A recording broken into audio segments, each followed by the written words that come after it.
Hi అండి, welcome to Swapna Patel culture things. తిరుమలకి వెళ్ళాలన్నది ప్రతి భక్తుడి యొక్క కళ. కానీ మా ఊర్లోనే ఒక చిన్న తిరుమల ఉందని మీకు తెలుసా? ఇదే మా ఊరి రాచర్ల తిరుమల అండి. పల్లెటూరు నడుమ ప్రకృతి ఒడలను ఎదురుస్తున్న ఈ పవిత్ర స్థలం ప్రతి ఉదయం శంకునాదంతో భక్తి పరిమళంతో మేల్కొంటుంది. ఈ వెంకటేశ్వర స్వామి ఆలయాన్ని అయితే రీసెంట్గా అయితే నిర్మించడం అయితే జరిగింది. ఆలయాన్ని నిర్మించడానికైతే ఒక 1,00,00,000 రూపాయల పైన అయితే ఖర్చు అయింది. ఈ ఖర్చు అయినది అనేది గ్రామ ప్రజలు మన యొక్క పెద్ద పెద్ద దాతలు అయితే దీనికి ముందుకు వచ్చారు. అందుకే ఈ ఆలయాన్ని అయితే త్వరగా కంప్లీట్ చేసుకొని స్వామివారి యొక్క కళ్యాణాన్ని, స్వామివారి నిత్య దర్శనం అయితే చేసుకుంటున్నాము.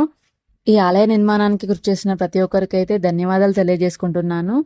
ఈ తిరుమల వెళ్ళాలి అనుకునే భక్తులలో నేను ఒక్కదాన్నండి. చాలా రోజుల నుంచి తిరుమల వెళ్ళాలని అనుకుంటాను, బట్ వెళ్ళలేకపోతున్నాను. నా కోసమే ఈ వెంకటేశ్వర స్వామి మా ఊరికి వచ్చాడని అనిపించింది.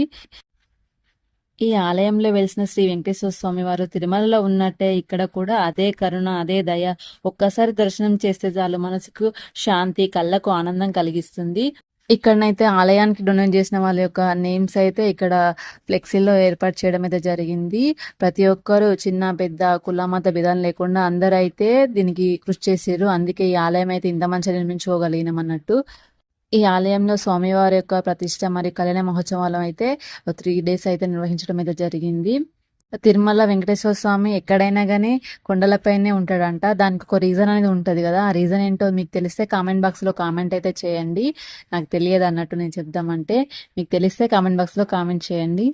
శ్రీ వెంకటేశ్వర స్వామి యొక్క విగ్రహ ప్రతిష్ట ఉత్సవాలు మరియు స్వామివారి యొక్క కళ్యాణ మహోత్సవం అయితే మీకు ప్రత్యక్షంగా చూపించబోతున్నాను. ఇది మా గ్రామానికి ఎంతో పవిత్రమైన రోజు. వేదమంత్రాల మధ్య పండితుల ఆధ్వర్యంలో శ్రీ వెంకటేశ్వర స్వామి యొక్క విగ్రహాన్ని ప్రతిష్ఠించడం అయితే జరిగింది. ఈ ప్రతిష్ట కార్యక్రమంలో యాగశాల ఏర్పాట్లు, హోమాలు, పూజలు, పవిత్ర జలాలతో అభిషేకం, గ్రామస్తులంతా కలిసి ఎంతో భక్తితో పాల్గొన్నారు.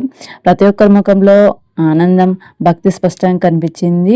అంటే ఈ ఆలయం అయితే ఒక్కరితో కంప్లీట్ అయ్యేది కాదు. ఒక మెయిన్ ప్రధాన కారకులు ఉన్నప్పటికీ అందరు గ్రామస్తులంతా ఎక్కువ సంఖ్యలో దీన్ని ఫండ్స్ అనే కరెక్ట్ చేసి దీన్ని అయితే నిర్మించడం జరిగింది. గ్రామస్తులంతా కలిసి ఎంతో భక్తితో పాల్గొన్నారు. ప్రతి ఒక్కరి ముఖంలో ఆనందం, భక్తి స్పష్టంగా కనిపించింది. ఈ విగ్రహ ప్రతిష్టలో రాచర్ల తిరుమల ఒక ఆధ్యాత్మిక కేంద్రంగా మారింది. ప్రతిష్టానంతరం భారీ స్థాయిలో ఉత్సవాలు అయితే నిర్వహించాలి. ఉత్సవాల ప్రత్యేకత పల్లకి సేవ, భజనలు, కోలాటాలు, సంస్కృతి కార్యక్రమాలు, అన్నదానము నిర్వహించారు. ఈ ఉత్సవాలను అయితే 3 రోజులు నిర్వహించారు. ఈ 3 రోజులు అయితే మా గ్రామం మొత్తం పండుగ వాతావరణం మునిగిపోయింది. రాత్రి వేళల్లో దీపం కలడంతో ఎంతో అద్భుతంగా కనిపించింది. భక్తులైతే మా ఊరి వాళ్ళే కాకుండా దూర ప్రాంతాల నుంచి కూడా వచ్చి స్వామివారి దర్శనం అయితే చేసుకున్నారు. ఎందుకంటే అందరు తిరుమల వెళ్ళడానికి పాసిబుల్ అయితే కాదు. దగ్గరలో ఉన్న ఈ తిరుమలకైతే వచ్చారు. మా ఊరికైతే రాచర్ల తిరుమల అనే పేరు అయితే పెట్టారు. ఎక్కడో దూరంగా ఉన్న తిరుమలకి వెళ్ళలేని వాళ్ళకి మా ఊరి రాచర్ల తిరుమలే ఒక ఆదరణ. ఇక్కడికి వచ్చి స్వామివారిని దర్శించుకుంటే మనసు నిండిపోతుందండి. మీరు కూడా ఒకసారి మా ఊరి రాచర్ల తిరుమలకి వచ్చి దర్శించుకోండి. ఈ వీడియోని అయితే నచ్చితే లైక్ చేయండి, షేర్ చేయండి, సబ్స్క్రైబ్ చేయండి, మర్చిపోవద్దు. స్వామివారి కళ్యాణం అయితే సాయంత్రం పూట చేద్దామని అనుకున్నారు, బట్ ఎండ కారణంగా స్వామివారి కార్యక్రమాలు అయితే కొంచెం లేట్ అవ్వడం అయితే జరిగింది. అందుకే అందరు వెయిట్ చేస్తారు. ఇప్పుడైతే కుంభాభిషేకం అయితే జరుగుతుంది. ఈ కుంభాభిషేకంలో కూడా చాలా మంది పాల్గొన్నారండి. ఈ వెంకటేశ్వర ఆలయం కొత్త ఆలయం కాబట్టి దీనికి చాలా హోమాలు, యజ్ఞాలు నిర్వహించి అయితే విగ్రహ ప్రతిష్ఠ అయితే చేసిర్రు. ఎక్కడో దూరంగా ఉన్న తిరుమలకి వెళ్ళలేని వాళ్ళకైతే మా ఊరి రాచర్ల తిరుమల ఒక ఆదరణ చెప్పవచ్చు. డబ్బు లేకపోయినా, మనకు సమయం లేకపోయినా, మనసులో ఒక భక్తి ఉంటే ఆ తిరుమల వాసుడు మన దగ్గరికి వస్తాడు అని నమ్మవచ్చు. ఈ వెంకటేశ్వర స్వామికి అయితే మనం ఏం మొక్కుకున్నా మన కష్టాలను అయితే కంపల్సరీగా తీరుస్తాడు. నాకైతే ఆ నమ్మకం అయితే చాలా ఉంది. ఇక్కడికి వచ్చి ఒకసారి స్వామిని దర్శించుకుంటే మన మనసులో ఒక భారం అంతా తగ్గిపోతుంది. ఒక కొత్త ఆశ, ఒక కొత్త నమ్మకం అయితే పుడుతుంది. నేనైతే డివోషన్ లో కొంచెం లో ఉండేదాన్ని, బట్ ఈ స్వామివారి భక్తురాలను అయినప్పటి నుంచి నా లైఫ్ లో చాలా చేంజెస్ అనేవి వచ్చినాయి. అప్పటి నుంచి నేను స్వామివారిని అయితే చాలా నమ్మకంతో, భక్తితో స్వామివారిని పూజిస్తున్నాను. తిరుమల మనకి దూరంగా ఉన్నా మనకి భక్తి ఉంటే చాలు ఆ తిరుమల వాసుడు మన దగ్గరికి వస్తాడన్నట్టు మా ఊరి తిరుమల వాసుడు అయితే నిరూపించాడు.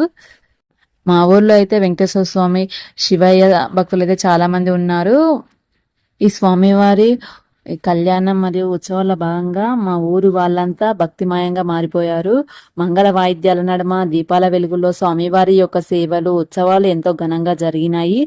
చిన్నవాళ్ళు అని పెద్దవాళ్ళని తేడా లేకుండా అందరూ ఒక్కటిగా చేరి భక్తితో ఆనందంతో పాల్గొన్నారు. భక్తుల నమ్మకం, గ్రామస్తుల ప్రేమ ఇవి కలిసినప్పుడు ఈ స్థల ఆలయం మాత్రమే కాదు, మన హృదయాలు అందించే ఆనందమిచ్చే పవిత్ర క్షేత్రంగా మారిపోయింది మా రాచర్ల తిరుమల.